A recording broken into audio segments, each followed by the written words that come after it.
मेधयाग्ने मेधाविनं कुरु स्वाहा।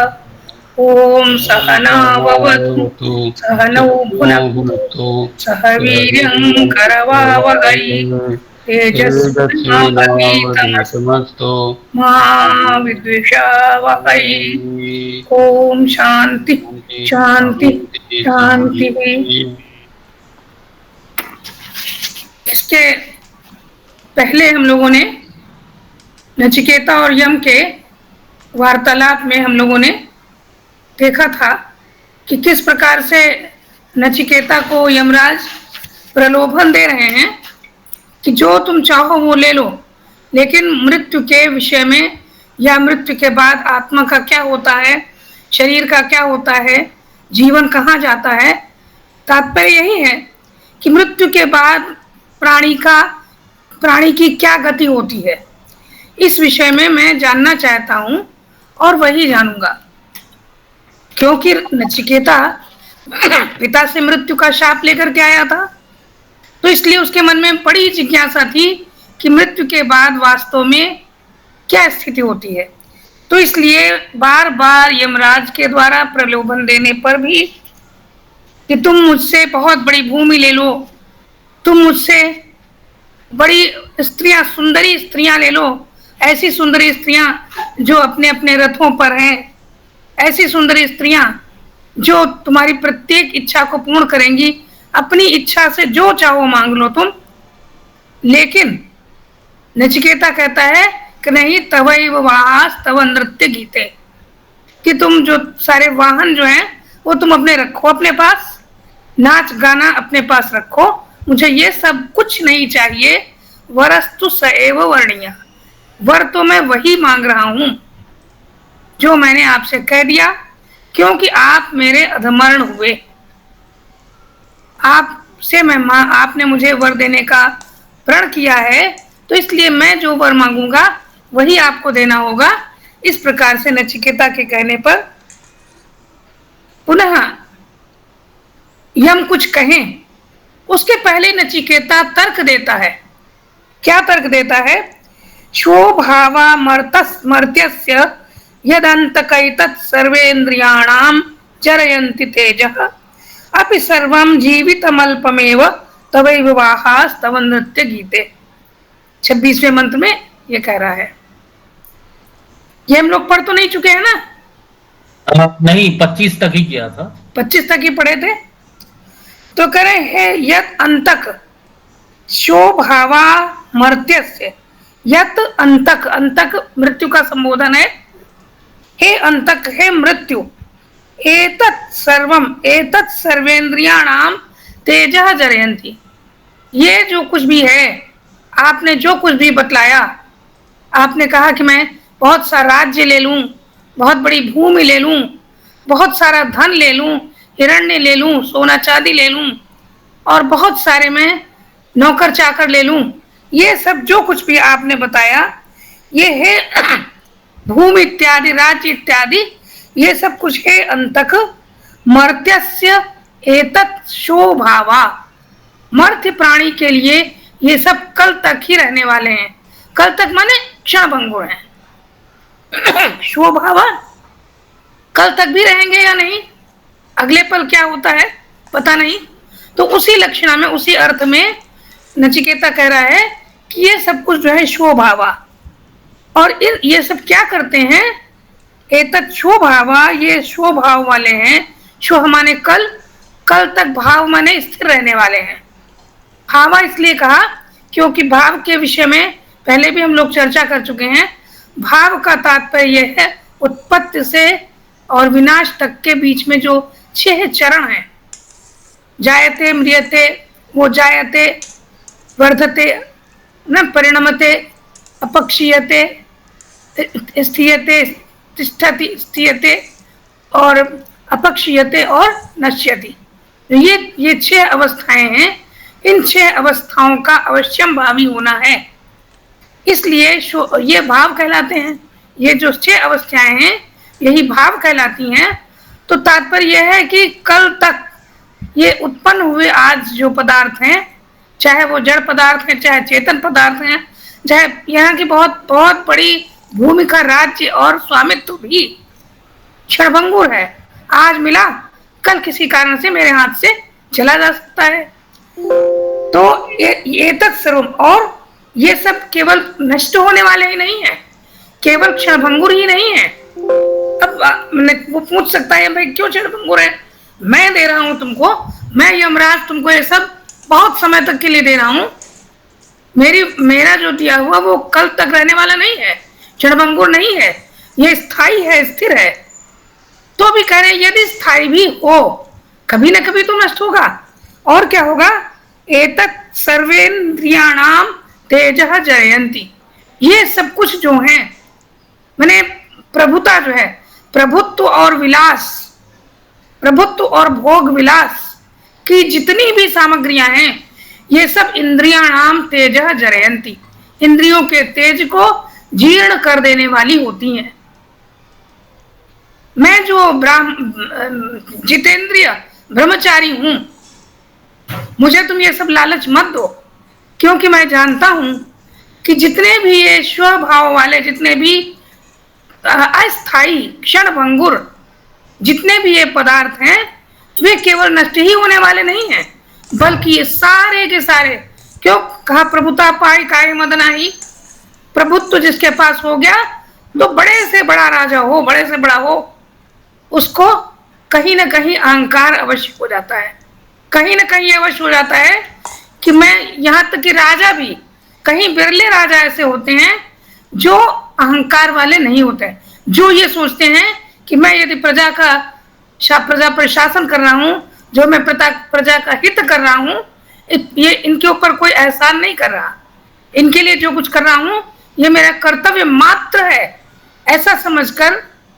कहीं बिरले होते हैं जो राज्य कर पाए। तो इस प्रकार से कहीं ना कहीं अहम भाव आ जाता है।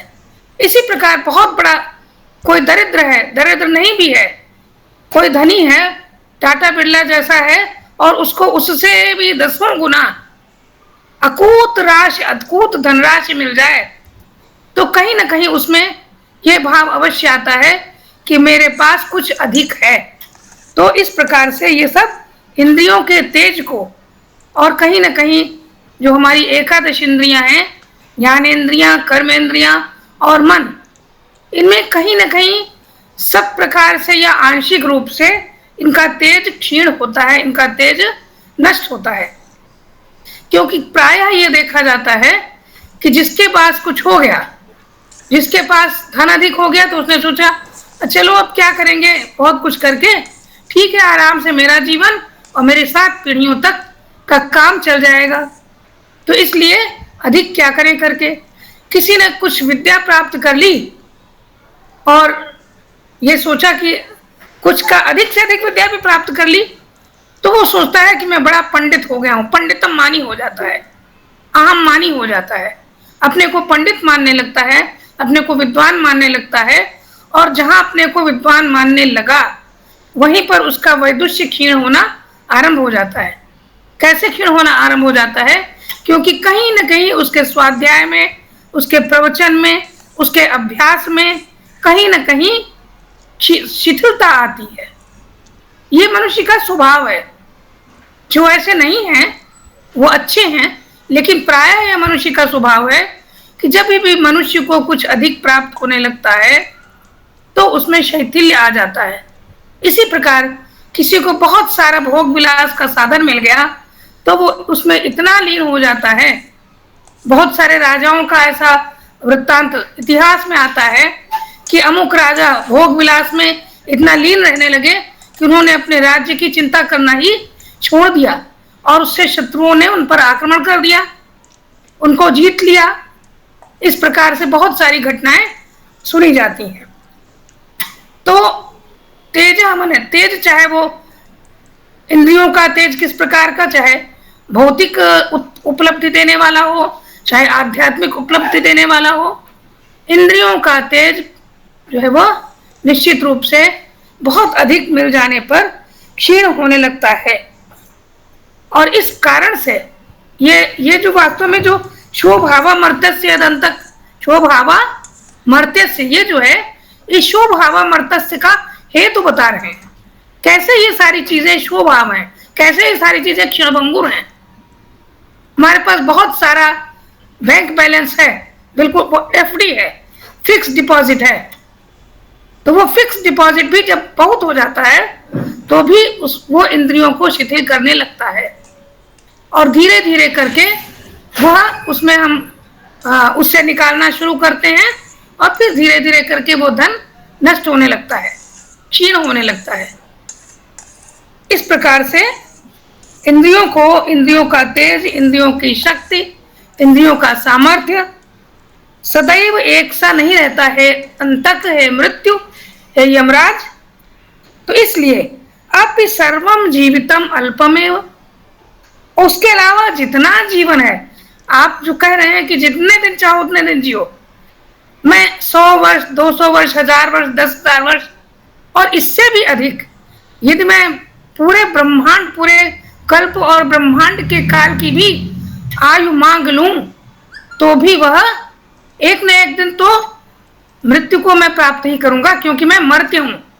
जो भी मर्त्य प्राणी है, मर्त्य माने मरणशील, तो भले ही उसको ब्रह्मांड तक की आयु मिल जाए, लेकिन उसके बाद भी जब प्रलय होगी, जब महाप्रलय होगी, तब तो वो मरेगा ही मरेगा।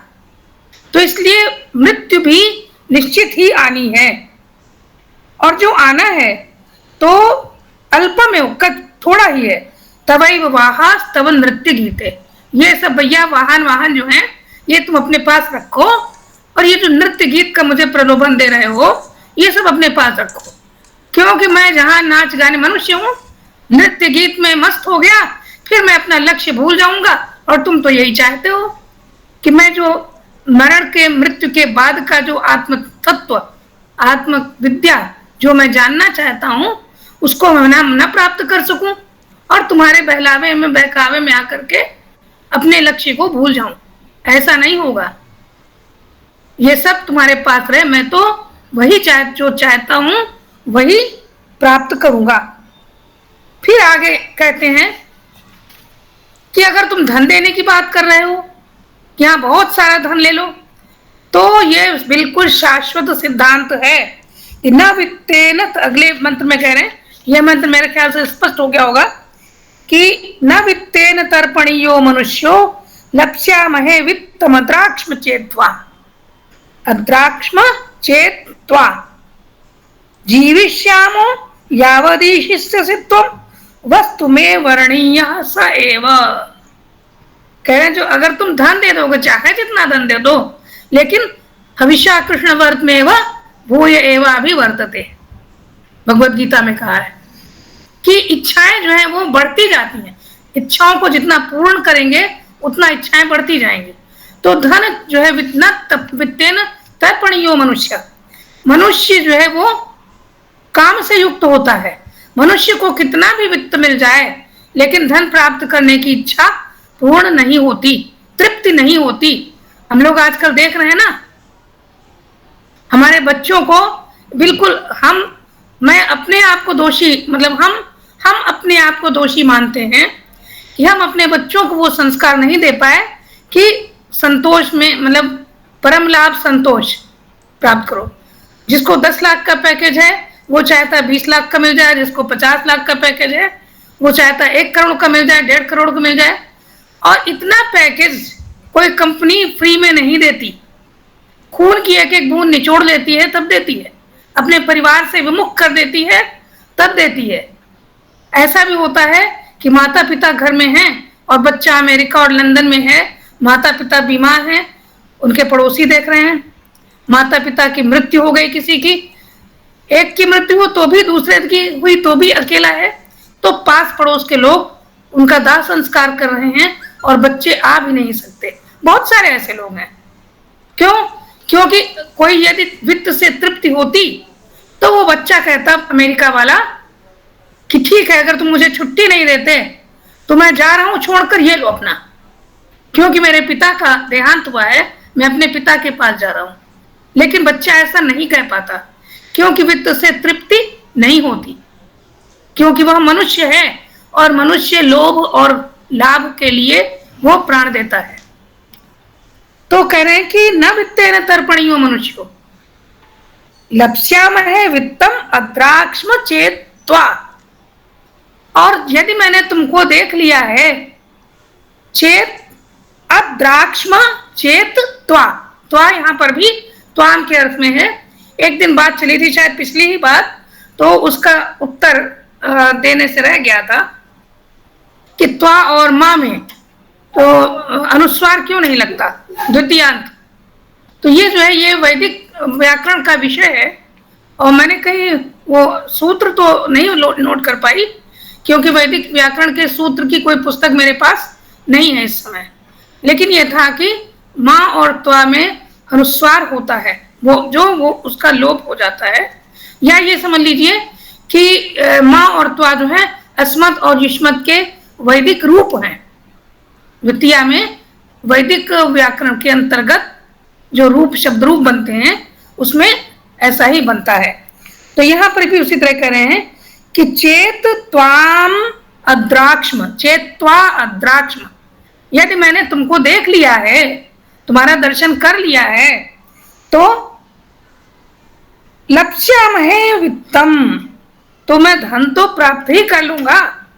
वित्त तो मैंने नोट करेंसी नहीं, वित्त मैंने किसी भी प्रकार का धन, वह तो मैं प्राप्त ही कर लूंगा। जीविष्यामो यावत ईशिष्यसु तुम, और जो कह रहे हो कि जितना चाहो उतने वर्ष जियो, तो वास्तव में मेरे हाथ में नहीं है कुछ। जितने वर्ष तुम चाहोगे उतने वर्ष तो जीऊंगा ही। तुम जो कह रहे हो कि मैं अपनी इच्छा से मांग लूं, तो मैं अपनी इच्छा से भी मांगूं तो भी उतने ही वर्ष जीऊंगा जितना तुम चाहोगे। अगर हम 1000 वर्ष की उम्र मांग लें तो तुम मुझे 1000 वर्ष की उम्र दे दोगे, लेकिन वास्तव में तो तुम ही देने वाले हो ना, तुम चाहोगे। तो यावत ईशिष्यसि, जब तक तुम्हारी इच्छा होगी, मूर्ख मत बनाओ मुझको, जब तक तुम्हारी इच्छा होगी तावत जीविष्यामो, तब तक मैं जीवित रह लूंगा, जीवन को प्राप्त करूंगा, धारण करूंगा। इसलिए भाई वस्तु में वर्णीय सएव, भैया मैं तो चंद खिलौना ले हूं कि मैं तो वही लूंगा जो मैंने मांगा है, उसके अतिरिक्त कुछ भी नहीं लेना चाहता, तुम वही दो मुझे। और वह क्या है? मृत्यु के बाद का आत्मविज्ञान, मृत्यु के बाद प्राणी की क्या स्थिति होती है, वो कहाँ जाता है, कैसे रहता है, ये सब मैं जानना चाहता हूँ। उसके बाद में कहते हैं कि अजीर्यताम अमृता नाम उपेत्य जीर्यन मर्ता क्वधस्था प्रजानन अभिध्यायन वर्ण रति प्रमोदान अति दीर्घ जीवने कोरमेत। फिर कहता है, जैसे आप लोगों को जिन्होंने पहले भी याज्ञवल्क्य के बृहदारण्यक के याज्ञवल्क्य मैत्रेयी संवाद में चर्चा हो चुकी है कि जब याज्ञवल्क्य अपनी दोनों पत्नियों में संपत्ति का बंटवारा करते हैं, तो मैत्रेयी कहती, कात्यायनी को तो दे देते हैं, मैत्रेयी कहती है कि मुझे पहले ये बताइए कि आप यदि बंटवारा कर देंगे और आप वानप्रस्थ धारण करके वन चले जाएंगे, तो जो मेरे हिस्से में आएगा उससे क्या मैं अमर हो जाऊंगी? तो वो कहते नहीं भाई, अमर तो नहीं होगी, क्योंकि वित्त से आज तक कोई अमर नहीं हुआ, धन संपत्ति से, राज्य भोग से कोई अमर नहीं हुआ। तो वो कहती कि उससे क्या लाभ है, मुझे वो चाहिए जिससे मैं अमर हो जाऊं, मुझे धन बंटवारा राज्य भूमि ये सब नहीं चाहिए। तो वही बात यहाँ पर नचिकेता भी कह रहा है कि अजीर्यताम अमृता नाम उपेत्य, अमृता नाम उपेत्य, यदि मैं अमर हो जाऊंगा, यदि आप मुझे मेरी इच्छा से जो आयु दे रहे हैं और मैं आपसे कहूं कि ठीक है मुझे तो अमरता चाहिए, मैं अमर हो जाऊं, मुझे इतनी आयु दीजिए, इतनी आयु दीजिए कि मैं कभी मृत्यु को न प्राप्त करूं, मैं सदैव अमर रहूं। तो अजीर्यताम, तो यह तो संपन्न होने वाला नहीं है, वह भी जीर्ण होना है। अमरत्व को प्राप्त करके कहाँ जाता है व्यक्ति?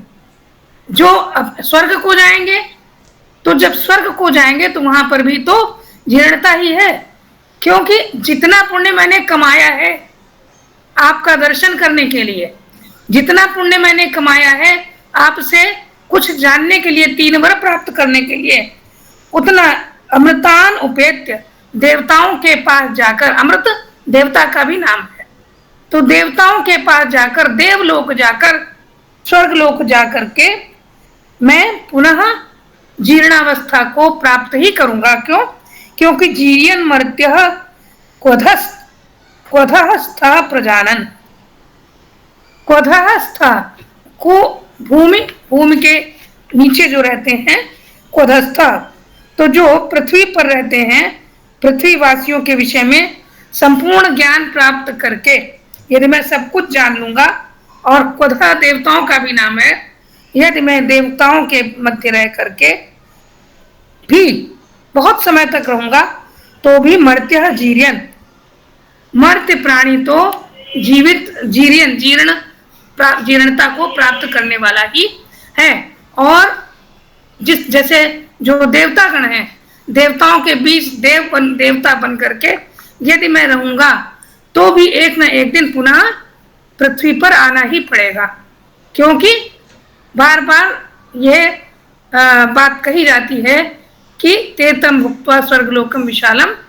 क्षीण, जिस क्षण मेरे उस पुण्य का क्षय हो गया उसी क्षण मैं भूलोक पर पुनः आ जाऊंगा, मृत्युलोक पर पुनः आ जाऊंगा, ऐसा कह रहे हैं।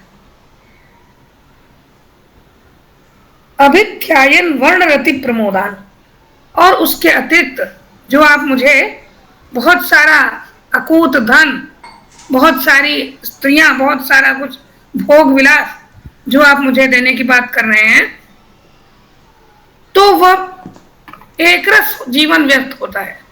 एक रस जीवन से व्यक्ति को विरति हो जाती है। तो कह रहे अभिध्यायन वर्ण रति प्रमोदान, वर्ण माने रंग रूप, और रति प्रमोदान जो राग रंग और भोग विलास के से मिलने वाला जो आनंद है, उसको प्रमोदान, अभिध्यायन, उसका ध्यान करते हुए, उसको भोग करते हुए, अति दीर्घ जीवनी कोल में, अत्यंत बड़े दीर्घ जीवन को कौन जिएगा, उसमें कौन रमण करेगा, कौन आनंदित होगा। व्यक्ति, कोई भी मनुष्य क्या कोई भी प्राणी, यदि पूछा जाए कि किसी प्राणी के जीवन का लक्ष्य क्या है, प्रत्येक प्राणी के जीवन का, भले ही वो बोल ना पाते हों, कीट पतंगे जो हैं, पशु पक्षी हैं, वे भी अपने जीवन का उनका एक ध्येय होता है, एक लक्ष्य होता है। मान लीजिए भोजन ही प्राप्त करना होता है तो भी एक लक्ष्य होता है, और आनंद उसका मूल होता है। आप पूछ सकते हैं कि पशु पक्षी और कीट मकोड़ों का क्या आनंद होता है। कभी चिड़ियों को चहचहाते हुए देखिए, जब हम उनको देखकर आनंदित होते हैं तो निश्चित रूप से चहचहाती हुई, चहकती हुई चिड़िया, आपस में बातचीत करती हुई चिड़िया, उड़ती हुई, फुदकती हुई चिड़िया, वे वास्तव में आनंद प्राप्त करती हैं।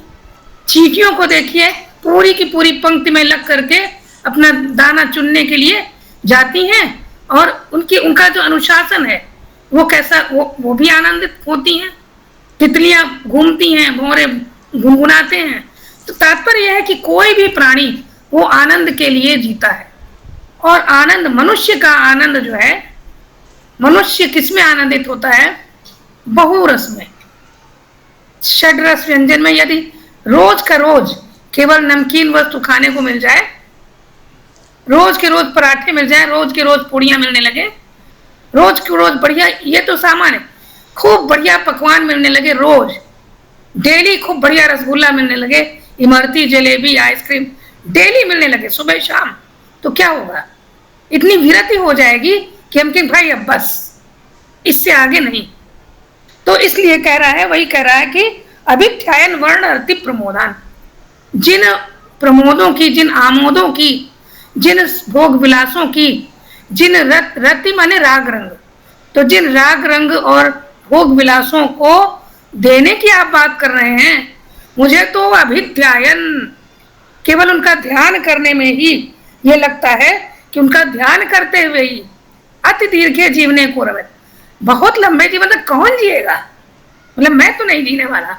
मैं तो उतने लंबे जीवन को, उस भोग विलास को नित्य रूप से सेवन करना पसंद नहीं करता, मुझे तो उसमें आनंद नहीं आता, इसलिए अपना ये सब अपने पास, अपनी डपली, अपना राग अपने पास रखो। मुझे यदि देना है तो केवल वही दो जो मैं मांग रहा हूं। कह रहे कि आगे, यस्मिन् निदम विचिकित्सन्ति मृत्यो यत् संपराय महन्ति माति ब्रूहि नस्तत् योऽयं वरो गूढ़मनुप्रविष्टो नान्यः तस्मात् नचिकेता वृणीते।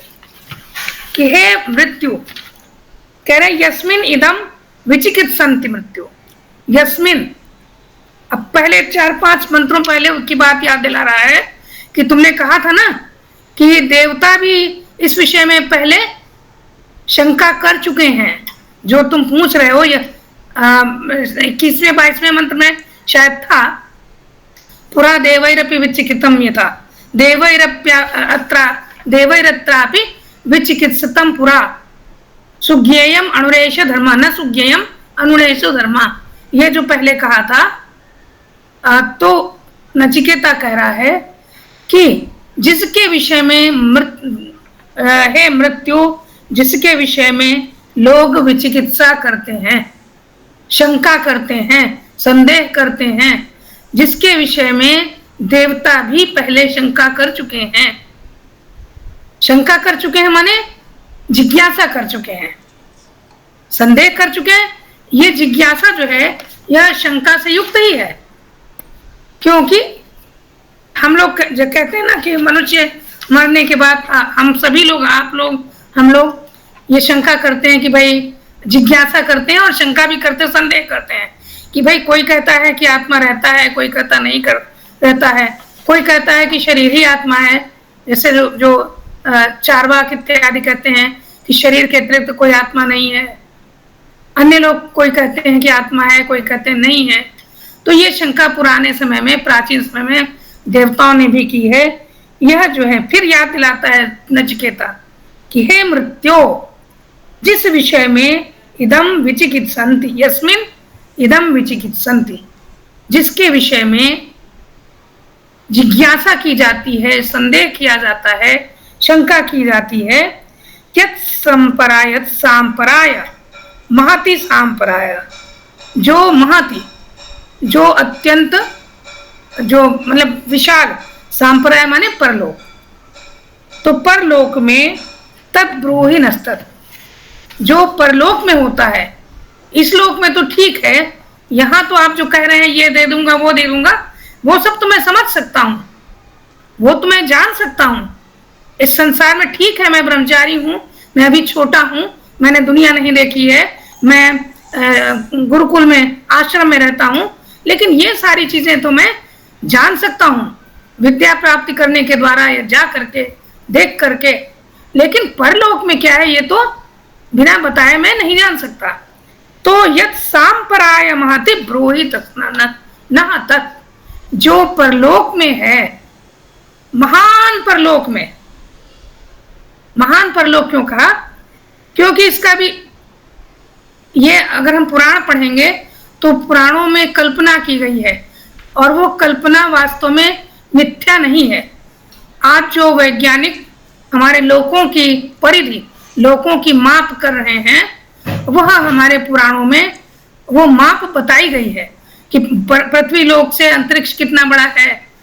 ये मंडलात्मक है, पूरा ब्रह्मांड है, और ब्रह्मांड के अंदर सारे जो है मंडल रूप में, पृथ्वी, तारा, ग्रह, नक्षत्र, ये सब जो है वो सब मंडलात्मक होके, कोई किसी की परिक्रमा कर रहा है, कोई किसी की परिक्रमा कर रहा है, और उनके दो मंडलों की भूमि जो अंतर है, दूरी है, उसकी माप पुराणों में हमारे महर्षियों ने पहले की हुई है। और बड़े आश्चर्य की बात है, आप लोग यदि अध्ययन करेंगे, तुलनात्मक अध्ययन, तो बड़े आश्चर्य की बात यह है कि लगभग वही जो आज वैज्ञानिक अपने यंत्रोपकरणों से करते हैं, लगभग वही माप दिखलाई पड़ती है।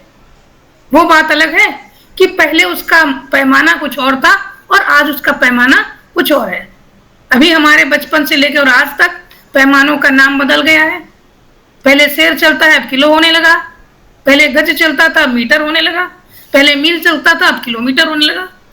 तो इस तरह से नाम और उसकी वो भले ही भिन्न हो, लेकिन कुल मिलाकर दूरी लगभग उतनी है।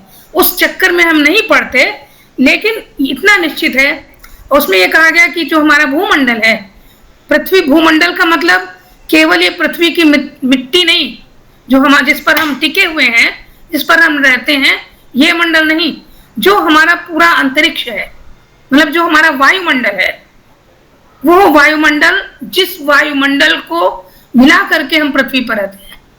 पृथ्वी जैसे जैसे घूमती है, वैसे वैसे उसका वायुमंडल भी चारों ओर घूमता है।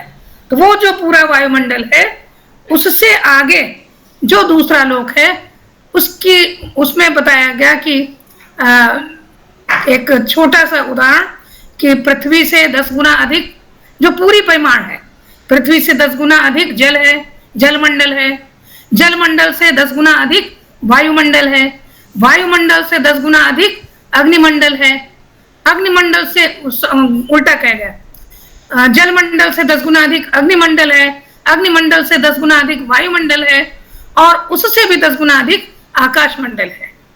और ये बड़ा तार्किक है, क्योंकि आकाश तो स्पेस है, अगर स्पेस बड़ा नहीं है तो उसमें वायु संचरण कैसे करेगा।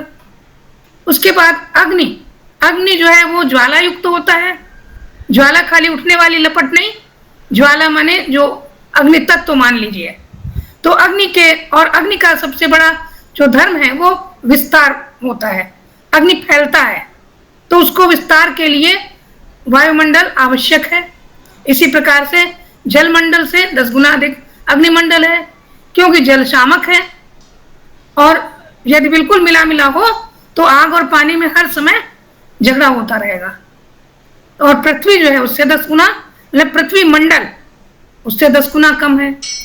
तो इसलिए ये कह रहे हैं कि और परलोक कहाँ, परलोक की बात अलग अलग प्रकार से, इसमें किसी प्रकार के तर्क की आवश्यकता नहीं है, क्योंकि अलग अलग विद्वानों, अलग अलग महर्षियों, अलग अलग धर्म और संप्रदायों और दर्शनों ने अलग अलग प्रकार से कहा है। परलोक का जो स्वरूप बतलाया है, क्यों परलोक का स्वरूप बतलाया है उस प्रकार का, क्योंकि परलोक वास्तव में जिसने देखा है वो एग्जैक्ट नहीं बता सकता, और अनुमान ही किया जा सकता है। अनुमान यद्यपि प्रत्यक्ष के बाद किया जाता है, लेकिन कुछ अनुमान ऐसे भी होते हैं जो बिना स्वयं देखे हुए दूसरे के देखने के आधार पर किए जाते हैं, जिसको परार्थानुमान कहते हैं। तो अनुमान के द्वारा ये सब होता है। तो नचिकेता क्या कह रहा है, सांपराय माने परलोक कैसा है, महान है, महत सांपराय, जो बहुत विशाल परलोक है। तो निश्चित रूप से मैं उस परलोक को अपने आप नहीं जान सकता। जो मैं जान सकता हूं वो मैं क्यों पूछूं, जो मैं स्वयं पा सकता हूं उसको क्यों पाना चाहूं, जो मैं अपने आप नहीं पा सकता वही तो प्राप्त करना चाहूंगा, है ना। यदि हम लड्डू अपने आप बना सकते हैं तो हम किसी से क्यों मांगेंगे। जो चीज हम घर में बना सकते हैं वो बाजार में लेने क्यों जाएंगे। आजकल तो जाते हैं, जोमेटो और स्विगी जो है वो जिंदाबाद। लेकिन पहले अभी भी जो लोग घर में खाना पसंद करते हैं, जो हम घर में बना सकते हैं, या ये समझ लीजिए कि जो चीज हम घर में, जो सब्जी घर में उगा सकते हैं वो हम बाजार से लेने नहीं जाते। जो हम नहीं उगा सकते, जो हम नहीं बना सकते, हम गेहूं घर में नहीं उगा सकते, तो इसलिए गेहूं हम बाजार से लाते हैं। तो इसलिए नचिकेता कहता है कि भाई ये जो चीजें आप देना चाहते हैं वे तो मैं अपने प्रयास से, अपने श्रम से और अपने मतलब स्वयं प्राप्त कर सकता हूं, अपने उपक्रम से प्राप्त कर सकता हूं, लेकिन परलोक के विषय में मैं स्वयं नहीं जान सकता। और पहले ही कहा है कि उस मृत्यु के पश्चात की अवस्था का तुमसे अधिक अच्छा वक्ता और कोई नहीं है, और तुम सामने हो तो मैं तुम्हें क्यों छोड़ूं, है ना। जब तुम सामने हो रिसोर्स पर्सन, तो मैं तुमको नहीं छोड़ने वाला बिना उसको जाने हुए। तो इसलिए हे मृत्यु यत् सांपराये महति नस तत् नः ब्रूहि, वो हमें बताओ। जो परलोक की स्थिति है, परलोक कैसा है, उसका रूप क्या है, आकार क्या है, उसका परिमाण क्या है और उसकी गति क्या है, ये सब मुझे तुम बताओ। अब यहाँ नः जो है ये ऐसा बहुवचन का प्रयोग भी हो सकता है और ना एक वचन का प्रयोग भी हो सकता है। एक वचन का प्रयोग षष्ठी में और बहुवचन का प्रयोग द्वितीया में। तो मैं सोचती हूँ कि दोनों में माना जा सकता है। यदि एक वचन में माना जाए तो मतलब मेरे लिए वह तुम बताओ, चतुर्थी में मेरे लिए बताओ, और यदि वो षष्ठी में चतुर्थी के अर्थ में षष्ठी, और यदि हम लोगों को बताओ, हम तो बताने के अर्थ में कथन के अर्थ वाली धातुओं के अर्थ में द्वितीया, तो हम लोगों को बताओ माने नचिकेता अगर केवल ये कहेगा माम वद, मैंने अकेला वो तो नहीं जानना चाहता ना, वो जानेगा तो और लोगों को भी बताएगा। तो इसलिए वो, और वैसे भी वह अपने लिए कुछ भी नहीं मांगता, तो इसलिए हम लोगों को बताओ। मुझे बताओगे तो संसार जानेगा। जैसे हम लोग अब जान रहे हैं, हम लोग पढ़ रहे हैं, और इसमें बहुत से लोग, हम पढ़ रहे हैं, बहुत से लोग जानने वाले भी हो जाएंगे, बहुत से लोग वहां तक पहुंचने वाले भी हो सकते हैं। तो इसलिए कह रहा है ये जो जिसमें लोगों ने शंका की है, जिसमें प्राचीन समय में देवताओं ने भी जिज्ञासा की है, जिसको आपने अणुधर्म बताया है, न सुज्ञेयो अणुरेश धर्म, जिसके लिए कहा है, जो सूक्ष्म है और जिसे लोग आसानी से नहीं जान सकते, उसको ही मैं जानना चाहता हूं। क्योंकि सरल सवाल मैं क्यों जानना चाहूंगा, क्यों पूछूंगा, जो सरल है उसको मैं ऐसे ही जान लूंगा। तो इसलिए उसको तुम मुझे उसी को बताओ, सांपराय के विषय में, परलोक के विषय में मुझे बताओ, हमें बताओ। योयम वरो गूढ़म अनुप्रविष्टो, यह जो वर है जिसके लिए तुमने पहले जो गूढ़ है और अनुप्रविष्ट है, अनुप्रविष्ट एक टेक्निकल वर्ड है, तकनीकी शब्द, पारिभाषिक शब्द यहाँ पर है। अनुप्रविष्ट माने जो नीर क्षीर के तरह से जो मिल जाए, जैसे दूध में पानी मिल जाता है, तो हर इसके अलावा या आजकल जो मशीनें हैं जो अलग करने वाली, उनके अलावा सामान्य व्यक्ति उनको अलग नहीं कर सकता। तो अनुप्रविष्ट माने एक दूसरे में बिल्कुल मिल जाना। और पहले कहा है कि ये गुहा में, यह जो है गुहा में, यह जो ज्ञान है वह गुहा में स्थित है। गुहा कौन? हमारे बुद्धि रूपी गुहा या हृदय रूपी गुहा, बुद्धि में अनुप्रविष्ट है। ये डॉक्टर टंडन जी, ये जो उसके विशेषज्ञ हैं, न्यूरोलॉजी के विशेषज्ञ हैं, ये पूरे ब्रह्मांड के, ये जो हमारा है इस ब्रह्मांड के विशेषज्ञ हैं, तो ये अच्छी तरह से समझ सकते हैं और बता सकते हैं अनुप्रविष्ट क्या है। क्योंकि जो हमारे पूरे मस्तिष्क में, जो हमारी मूर्धा में स्थित जो ज्ञान है वह अनुप्रविष्ट है। अनुप्रविष्ट माने बिल्कुल ऐसा मिला हुआ है कि जो समस्त इंद्रियों को, पूरे शरीर की चेतना को कंट्रोल करता है, नियंत्रित करता है। तो अनुप्रवेश माने एक दूसरे में बिल्कुल मिल जाना। तो इसलिए कह रहा है कि सोयम वरह, यह जो वर है यह गूढ़ है, जिसको आपने गूढ़, ये द्वितीयांत है, जो गूढ़ है, जिसके लिए आपने बताया कि ये गूढ़ ज्ञान है, और अनुप्रविष्ट है जो नान्य तस्मात् नचिकेता वृणीते, तस्मात् अन्यः नचिकेता न वृणीते, उससे भिन्न नचिकेता कुछ भी नहीं लेगा, कोई सौदा उसके अतिरिक्त नहीं होगा, कोई समझौता नहीं होगा। अब बस इसके आगे तुम मुझे और प्रलोभन देने का प्रयास मत करना। ऐसा कह करके नचिकेता अपने प्रश्न का और या नचिकेता उसके यम के प्रलोभनों का अंत कर देता है कि अब इसके आगे आप कुछ भी नहीं कहेंगे, इसके आगे आप मुझे कुछ भी देने की बात ना करें, क्योंकि इसके अतिरिक्त मैं और कुछ भी नहीं मांगता, कुछ भी नहीं लूंगा। यहाँ पर इसके आगे और हम अब दूसरा अध्याय, दूसरी वल्ली शुरू होगी। तो दूसरी वल्ली वल्ली तक हम आरंभ करें या यहीं पर विराम करें आज? पहला श्लोक ले लीजिए। समय तो है। समय एक श्लोक हाँ। ले सकते हैं, एक श्लोक ले सकते हैं, एक श्लोक ले सकते हैं। जी। चलिए, एक तो अब ये पहली वल्ली में नचिकेता और यम के संवाद में नचिकेता यम के द्वारा दिए गए सभी प्रलोभनों को बिल्कुल डिस्कार्ड करता है, उसका विरोध करता है, उसको नगण्य मानता है और यह कहता है कि मैं तो वही वर मांग रहा हूं जो मैं चाहता हूं, वही लूंगा। क्या मृत्यु के पश्चात परलोक की क्या स्थिति है, वही मैं लूंगा। अब यम जो है आगे कहते हैं, उसके पहले उनको आत्मज्ञान दें, तभी अभी परीक्षा हो गई, अभी फर्स्ट राउंड की परीक्षा हुई है, पहला राउंड हो चुका, अब दूसरा राउंड की परीक्षा फिर लेने के लिए आगे कहते हैं परीक्ष शिष्यम विद्या योग्यताम च अवगम्य आह। पहले राउंड में जब लोग उत्तीर्ण हो जाते हैं तो अगले राउंड में, अगले राउंड के बाद तीसरे में फिर फाइनल परीक्षा जो है वो पुनः होती है।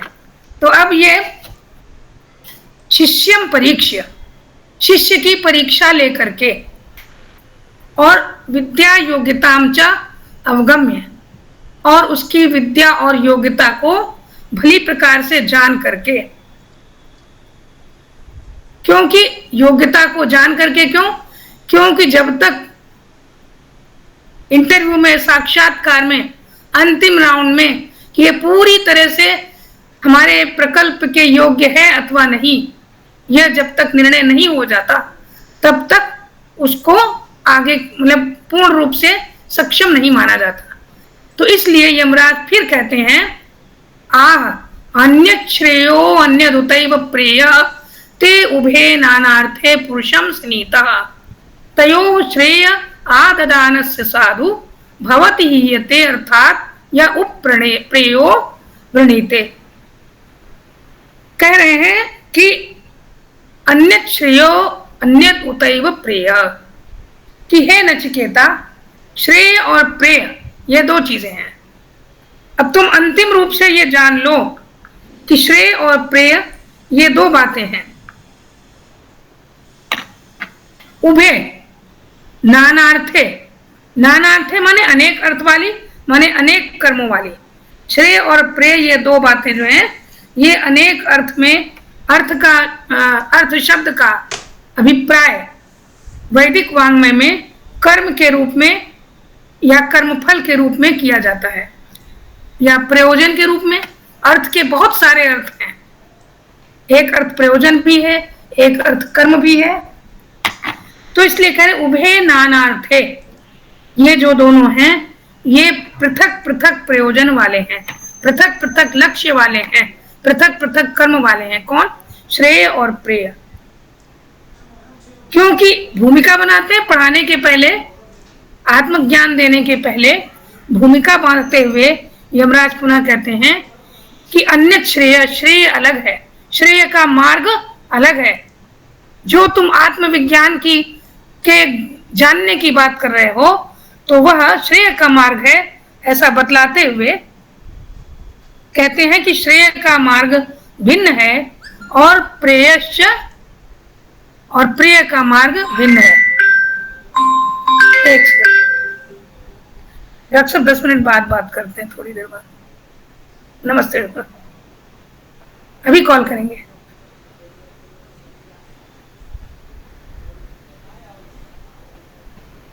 तो मनुष्यम एतौ, एतौ उभौ, ये दोनों जो हैं ये मनुष्यम विविनक्त संपरीत्य विविनक्ति धीर है।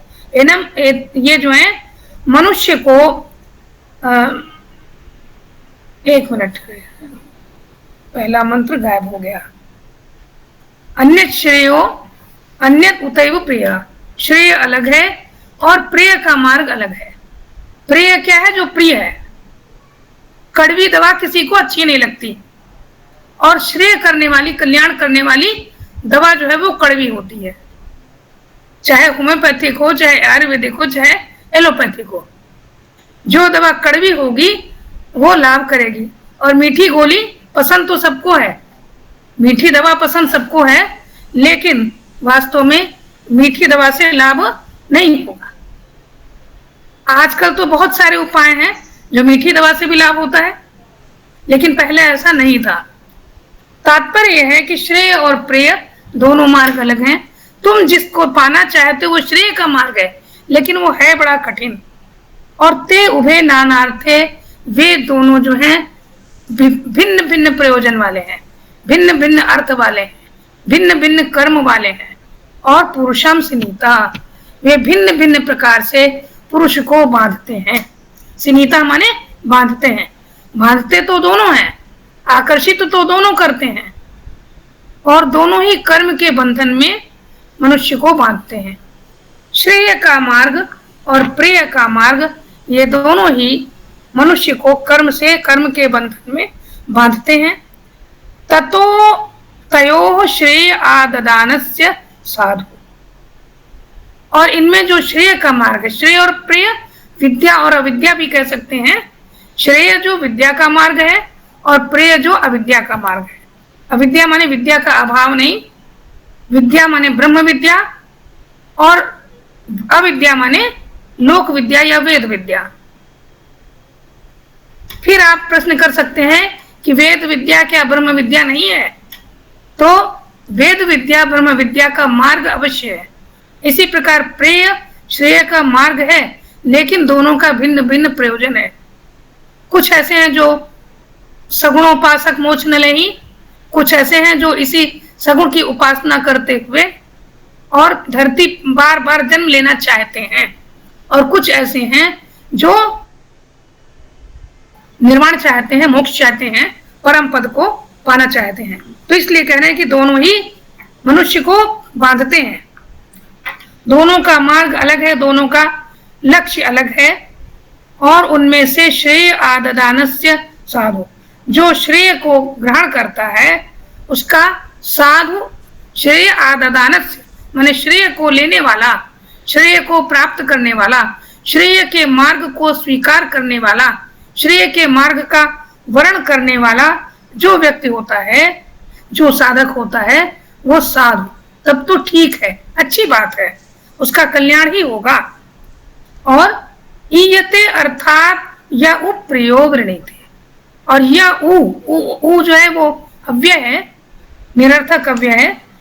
यह और जो कोई भी प्रेय वृणीते, प्रेय मार्ग का वर्ण करता है, अविद्या का वर्ण करता है, वह अर्थात हीयते, अर्थ से, प्रयोजन से, उद्देश्य से या लक्ष्य से वो भटकता है, वो हीन होता है, वो क्षीण होता है। तो श्रेय का मार्ग जो प्राप्त करता है, जो स्वीकार करता है।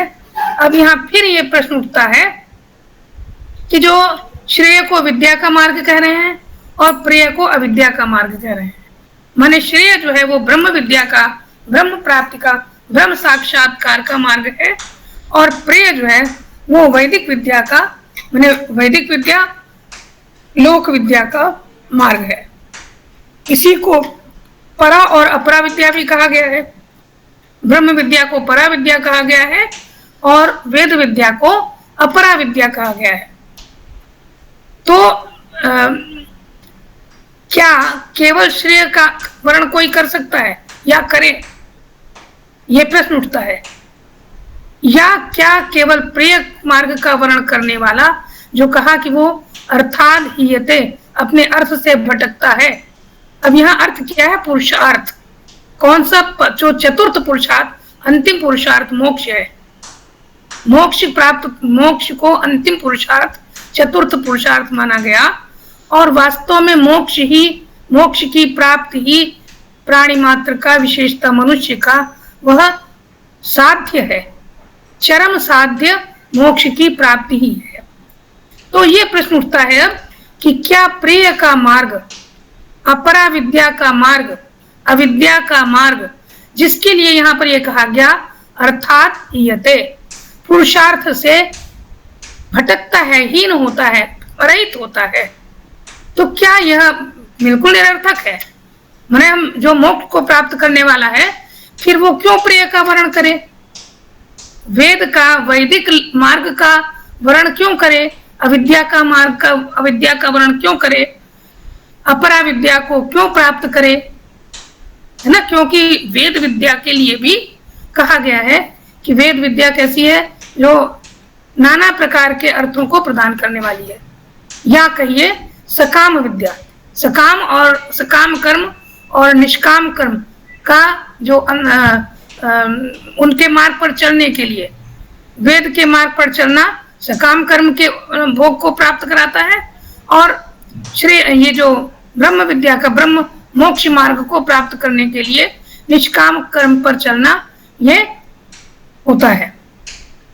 तो इसके लिए यह है कि प्रेय भले ही वो परम पुरुषार्थ को से अलग करता है, परम पुरुषार्थ की प्राप्ति नहीं कराता, लेकिन प्रेय मार्ग या अविद्या का मार्ग या अपरा विद्या का मार्ग बिल्कुल हेय नहीं है। क्यों? क्योंकि अभी इसके पहले भी हम केनोपनिषद में भी पढ़ चुके हैं, भगवत गीता में भी कहा है, उसके अलावा अन्यत्र कहा कि द्वे विद्ये वेदितव्ये, जानने योग्य विद्याएं जो हैं दो हैं, दोनों ही हैं, श्रेय का मार्ग और प्रेय का मार्ग, विद्या और अविद्या, परा और अपरा दोनों ही जानना चाहिए। अंतर क्या है? बस द्वे विद्ये वेदितव्ये पराचा पराचा, परा और अपरा ये दो विद्याएं हैं। उसमें जो अपरा विद्या है, शब्द ब्रह्मण निष्णाता पर ब्रह्माधिगच्छति। शब्द ब्रह्म कौन है? अपरा विद्या। अपरा विद्या को शब्द ब्रह्म कहा गया। शब्द ब्रह्म वेद ब्रह्म, तो शब्द ब्रह्मणे निष्णाता पर ब्रह्माधिगच्छति। जो शब्द ब्रह्मणे निष्णात है, जो अपरा विद्या को भली प्रकार जान चुका है, जो अविद्या के मर्म को भली प्रकार समझ चुका है, वही श्रेय को प्राप्त कर सकता है, वही ब्रह्म मार्ग में या ब्रह्म विद्या को प्राप्त करने का अधिकारी है। यह हम केनोपनिषद में भी पढ़ चुके हैं। यह मतलब सभी उपनिषदों का यह मंत्र है।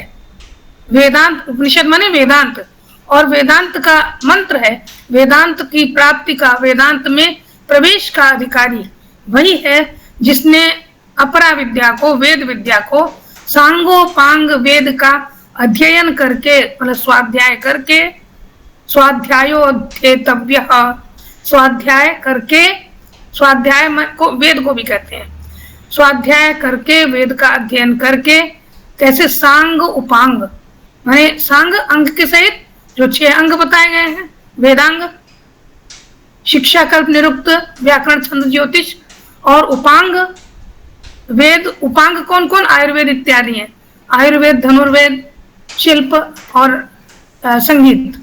तो इन उपांगों, अंग और उपांगों के साथ में जो वेद विद्या का अध्ययन कर चुका है, अध्ययन करने के साथ ही जो सकाम कर्म कर चुका है, सकाम कर्म के अंतर्गत जो नित्य और नैमित्तिक कर्मों को कर चुका है, जिसने निषिद्ध कर्मों को नहीं किया है कभी भी, जो प्रायश्चित और उपासना कर्मों को करता है, ऐसा व्यक्ति, उस व्यक्ति का इस प्रकार के विद्या का, अविद्या रूप शब्द ब्रह्म का अध्ययन करके जिसका चित्त निष्कल्मश हो गया है, जिसके चित्त में जो नाना प्रकार के, जो 5 प्रकार के क्लेश हैं, और क्लेश, कर्म, विपाक इत्यादि जो चित्त वृत्तियों के विक्षेप हैं, उनसे जो रहित हो चुका है, माने बिल्कुल स्वच्छ जल की समान, स्वच्छ जल के समान जिसका चित्त निष्कलुष हो चुका है, तब वह वेदांत का अधिकारी है, माने ब्रह्म विद्या का अधिकारी है। और इस प्रकार से ब्रह्म विद्या का अधिकारी माने परा विद्या का अधिकारी या श्रेय का अधिकारी। तो श्रेय की प्राप्ति के लिए जो मतलब प्रेय मार्ग पर चल करके ही श्रेय मार्ग पर चला जा सकता है, ये कहने का अभिप्राय है। केवल ये हम लोगों ने ईशावास्य उपनिषद में सबसे पहले आपको याद होगा पढ़ा था कि विद्यांच अविद्यांच यस्तत् वेदो भयं सह अविद्यया मृत्युम तीर्त्वा विद्यया मृतम अश्नुते। अविद्या के द्वारा, वेद विद्या के द्वारा, प्रेय के द्वारा, लोक विद्या, लौकिक विद्याओं के द्वारा, सकाम कर्म के द्वारा मृत्यु को तर करके तब वह श्रेय को या विद्या को प्राप्त करता है। भूमिका बना रहे हैं ना, मृत्यु को पार करके उसके बाद श्रेय प्राप्ति का उपाय यमराज बताएंगे। तो इसलिए उसको जानना आवश्यक है। तो इसलिए कह रहे हैं कि श्रेयश्च प्रेयश्च, श्रेय और प्रेय ये दोनों जो हैं वो भिन्न अर्थ वाले हैं। इनके दोनों के प्रयोजन, इन दोनों के लक्ष्य साध्य भिन्न हैं और उन दोनों का जो साध्य भिन्न है, दोनों ही व्यक्ति को कर्म से बांधते हैं। एक सकाम कर्म से बांधता है, एक निष्काम कर्म से बांधता है। ये जरा बात कर लो रजत से। सकाम कर्म से प्रेय बांधता है और निष्काम कर्म से श्रेय बांधता है। तो इस प्रकार से दोनों ही दोनों के अंतर बताया। ऐसा कह करके फिर यमराज जो है आगे की बात करना चाहते हैं। बस यहीं पर समाप्त करते हैं। जी। किसी को कोई एक प्रश्न है कि निष्काम कर्म से श्रेय बांधता है। निष्काम कर्म से तो मुक्ति होती है, तो हम ऐसा कैसे कह सकते हैं कि निष्काम कर्म श्रेय जो निष्काम कर्म से बांधता है? बांधना भी अलग अलग प्रकार का होता है। बांधता है माने संबद्ध करता है। यहाँ पर बांधना का मतलब बंधन वो नहीं है, संबद्ध करता है। बांधता है माने संबद्ध करता है। संबंध किससे करता है? निष्काम कर्म जो है वो तो परमात्मा से संबंध करता है। हाँ, परमात्मा में। अभी वहां तक नहीं पहुंचे हैं ना, अभी तो रास्ते में ही है, मार्ग में ही है ना। इसलिए वो संबद्ध करता है। श्रेय का मार्ग ब्रह्म पद को संबद्ध करता है। क्योंकि ये भी लिखा ना, उभय पुरुषम सनीता। उभय पुरुषम सनीता, पुरुष को मैंने पुरुष से संबंध करवाते हैं। शब्द बदल सकते हैं आप, लेकिन संबंध करवाना। जब तक तत्त्वमसि की स्थिति होगी, अहम ब्रह्मास्मि की स्थिति होगी, तब तक उसमें बहुत थोड़ा सा अंतर है। और उसका जब तक बंधन नहीं होगा, जब तक संबंध नहीं होगा, तब तक इन्हें, जब तक जीवात्मा और ब्रह्म एक नहीं होंगे, जब तक उनमें संबंध नहीं होगा, तब तक एक हो ही नहीं सकते। तो इसलिए संबंध तो आवश्यक है और वो संबंध बंधन नहीं है। और कोई प्रश्न 5 मिनट प्रश्नों के लिए ले लेते हैं। किसी का कोई प्रश्न हो, जिज्ञासा हो? मुझे करना है प्रश्न। जी। प्रणाम सर। प्रणाम मैम। हाँ, प्रणाम मैम। ये BHU का जो ध्येय वाक्य है ना, विद्या अमृतमश्नुते, हाँ, तो एक बार उसको प्लीज फिर से बता दीजिए, क्योंकि आपने पूरे एक बड़े से कंटेक्स्ट में बताया है। और एग्जैक्टली उसका फिर क्या रहा होगा मालवीय जी के मन में जो उन्होंने रखा है? वही यही रहा है, विद्या अमृतमश्नुते। विद्या के वही वो जो ईशावास्य उपनिषद का है ना, एग्जैक्टली वही रहा कि अविद्या मृत्युम तीर्था। क्योंकि विश्वविद्यालय में जो भी शिक्षा है वो अविद्या है। ठीक है ना? तरह तरह के विषय पढ़ाए जाते हैं, नाना प्रकार के। BHU में बहुत सारे विषय हैं, बहुत सारे विभाग हैं, बहुत सी फैकल्टीज हैं, बहुत सारे संकाय हैं, है ना? उन संकायों में लौकिक विद्याएं पढ़ाई जाती हैं। जितनी भी विद्याएं, ब्रह्म विद्या भी पढ़ाई जाती है, दर्शन भी पढ़ाया जाता है, वेदांत माने ब्रह्म विद्या भी पढ़ाई जाती है। लेकिन जब पढ़ाया जा रहा है तो उस पढ़ाया जाना ये शिक्षा है, शिक्षा के अंतर आएगा। और शिक्षा के जो भी विषय हैं वो अविद्या ही के अंतर्गत आएंगे। तो इन अविद्याओं से माने अविद्या से माने नाना प्रकार की लौकिक शिक्षाओं से BHU में जो वास्तव में जो शिक्षा दी जाएगी, उस शिक्षा का उद्देश्य केवल रोटी कमाना नहीं है। उस शिक्षा का उद्देश्य प्रेय की प्राप्ति नहीं है। उस BHU में दी जाने वाली है, बनारस हिंदू विश्वविद्यालय में दी जाने वाली किसी भी शिक्षा का उद्देश्य, लक्ष्य केवल जीविका पाकर के सांसारिक भोग विलासों में रमण करना नहीं है। उस शिक्षा का उद्देश्य है विद्या की प्राप्ति। उस विद्या की प्राप्ति, क्योंकि जो हमें परम पुरुषार्थ को, चरम पुरुषार्थ को, जो मोक्ष को प्राप्त करने का मार्ग बताएगी। क्योंकि मदन मोहन मालवीय, महामना मदन मोहन मालवीय का जो मस्तिष्क था, उनकी जो ऊर्जा थी, उनका जो पूरा विश्वविद्यालय बनाने के पीछे उद्देश्य था, वो मनुष्य बनाना था। ऐसे मनुष्य बनाना था जो संसार में श्रेष्ठ हों, जो श्रेष्ठ होने के साथ ही परम पुरुषार्थ को प्राप्त करने के लिए मार्ग पर चलने वाले हों, है ना, ये था। तो इसीलिए उन्होंने विद्यामृतम अश्नुते, विद्या के द्वारा अमृतत्व की प्राप्ति की जाती है। अमृतत्व का भोग, अश्नुते माने तो खाना होता है ना, भोग करता है। तो अब तुम कहो अमिताभ, है ना, कि भोग करता, तो विद्या के द्वारा अमृतत्व का भोग कैसे किया जाता? तो अमृतत्व क्या है? अमृतत्व भी अभी परम पुरुषार्थ के बीच का मार्ग है। कौन सा मार्ग? अमृतत्व का देवत्व की प्राप्ति का मार्ग। देवत्व की प्राप्ति का मार्ग माने मनुर्भव, दैवी शक्तियों को, दिव्य शक्तियों को, अपने दैवी चरित्र को प्राप्त करो। बीएचयू में पढ़ने वाला कोई भी अंतेवासी, कोई भी छात्र, कोई भी शिष्य, वो देवत्व के गुणों से युक्त हो, ऐसे गुणों से युक्त हो जो मनुष्य की उच्चतम चारित्रिक और सांस्कृतिक उपलब्धियों को प्राप्त कराए। और उसमें अभी तक बीएचयू के छात्रों में कुछ संस्कार बाकी है, बचा हुआ है, ये मैं मानती हूँ निश्चित रूप से। यद्यपि शरण शुरू हो गया है, लेकिन अभी भी बहुत कुछ संस्कार बचा है।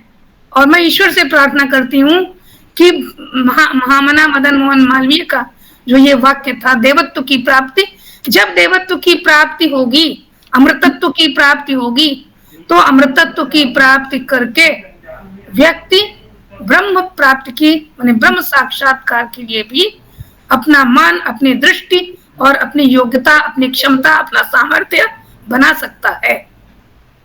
और अमित संतुष्ट हुए या नहीं? जी जी मैम जी।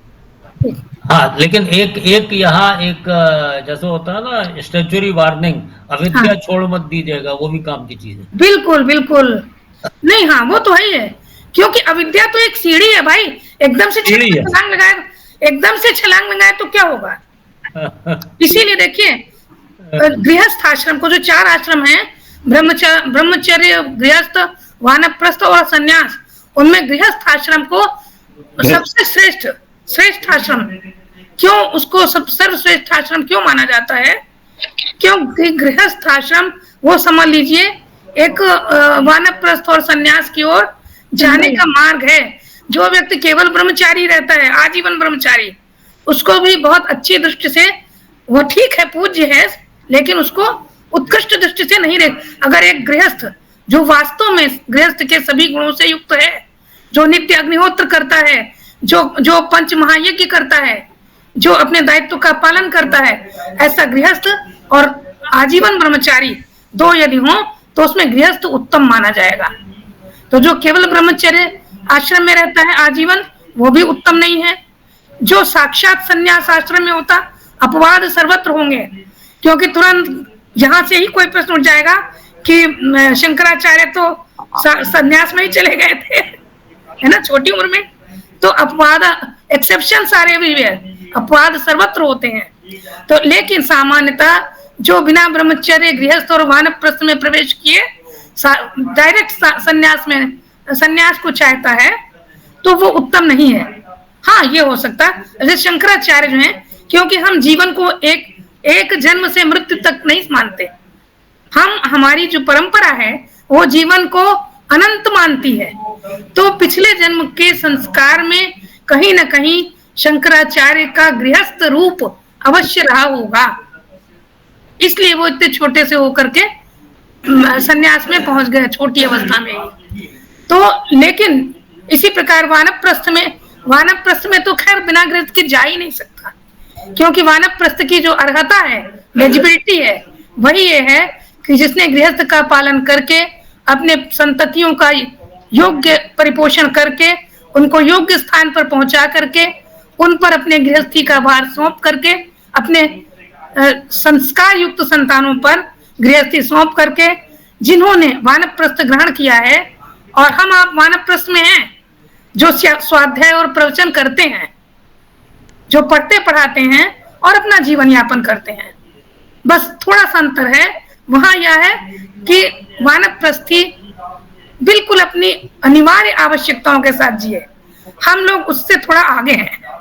हम लोग अनिवार्य आवश्यकता क्या? रोटी, कपड़ा और मकान, और आजकल दवाएं, औषधि। लेकिन हम लोग उससे भी आगे की अपेक्षा भी करते हैं। तो लेकिन गृहस्थ जो है उत्तम आश्रम है। तो इसलिए बिना माने इसीलिए अविद्या के बिना विद्या की प्राप्ति संभव ही नहीं है। जी बहुत अच्छा। हाँ डॉक्टर साहब, आप कुछ पूछना चाह रहे हैं? नहीं, मैं सर ये कहना चाहता था जरा सा कि बनारस हिंदू यूनिवर्सिटी का जो कुल गीत है, जी जी, अरे वो विद्या की राजधानी। हाँ हाँ हाँ, बिल्कुल बिल्कुल, बहुत अच्छा है। क्या है उसमें? अविद्या को विद्या की राजधानी, विद्या की राजधानी, विद्या की राजधानी है। उसको आप खोल के पढ़िएगा, कुल गीत बहुत बढ़िया है सर। बीएचयू की वेबसाइट खोल के पढ़िएगा, बीएचयू का कुल गीत। चलिए, बहुत सुंदर। आज एक अच्छा सत्र, तो मेरे ख्याल से यही समाप्त कर दिया जाए। आचार्य महोदय दिया, उनको बहुत बहुत साधुवाद। और शांति पाठ के लिए मुझे किसी ने कहा करना चाहते हैं। सीमा जी है। अलग अलग दिन अलग अलग व्यक्ति कर सकता है।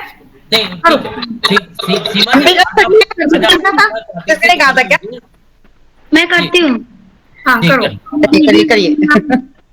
हरिः ओम् आद्यौ औशान्तरन्तरिक्षगुं शान्तिः, पृथिवीः शान्तिः, शान्तिरोषधयः, शान्तिर्वनस्पतयः, शान्तिर्विश्वे देवाः, शान्ति ब्रह्म शान्तिः, सर्वगुं शान्ति शान्तिरेव शान्तिः, सामा शान्तिरेधि।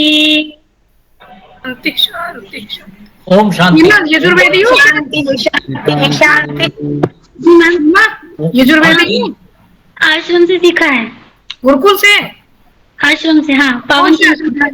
पावन चिंतन धारा आपके नजदीक में ही है। अच्छा अच्छा, ये इनका उच्चारण जो है ना यजुर्वेदियों वाला है। हाँ, ये शाह बोला इन्होंने, शाह बोला, तो यजुर्वेदी उच्चारण है। हाँ, आशा ठीक हो? जी ठीक है। तुम्हारे पास शांति पाठ हाथ रख गया, एडवांस बुकिंग, अगली बुकिंग आज मैं ये गुप्ता जी, उसके लिए गुप्ता भाई साहब, उसके लिए